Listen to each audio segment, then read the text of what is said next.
Okay, today we're going to install a rear bumper on my Outlander 650 XMR. Some of the things you're going to need the bumper, right hand bracket, left hand bracket, these little end caps, and a few bolts and stuff like that.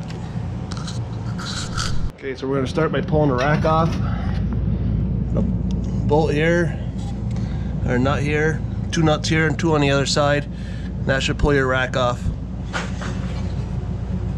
Pull this bolt out here, we got to access the other bolts that you're going to need to hang the brackets.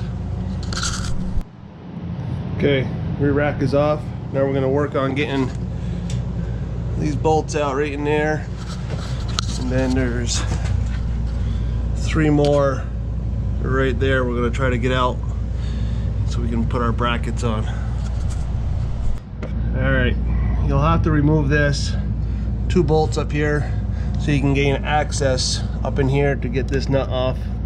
This is on the right side of the bike.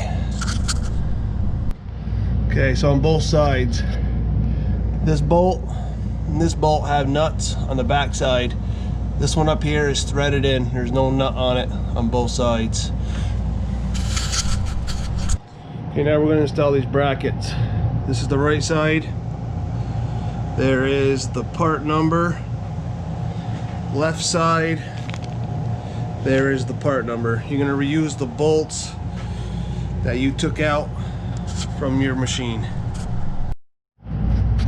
Alright, so I had to, on the right side, I had to remove the taillight so I can get the nut back on the thing. There's a 10mm bolt right here, and there's a clip up there, and it snaps in. It popped right out. I should be able to get the bolt on, or the nut on the bolt now. Okay, so we got the brackets on. Now it's time to put the bumper on.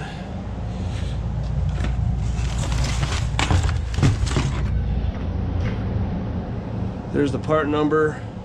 I got it to match my bike because it's a 2020 with the Manta green. Alright, so bumper's just sitting on there right now. Top part goes through there with one of your bolts for your rack. And then down here, you're going to take two bolts. You're going to need 4 total.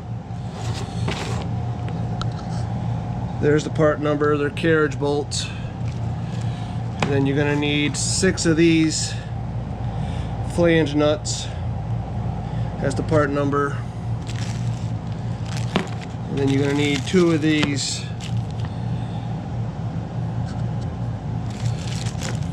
for your outside. They're called truss nuts or truss bolts. Alright, we got the rack on.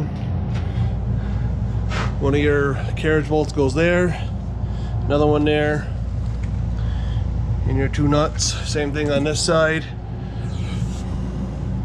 10mm. Tighten them up.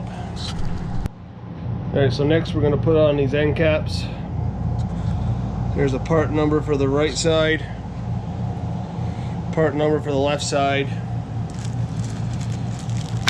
You're gonna need your 2 truss bolts and nuts.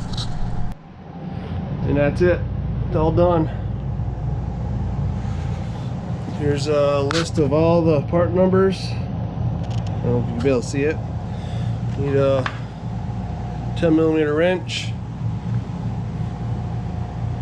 10mm socket, ratchet, and a T27's torque, and a 13mm. I would also like to say this is same thing as an XT bumper.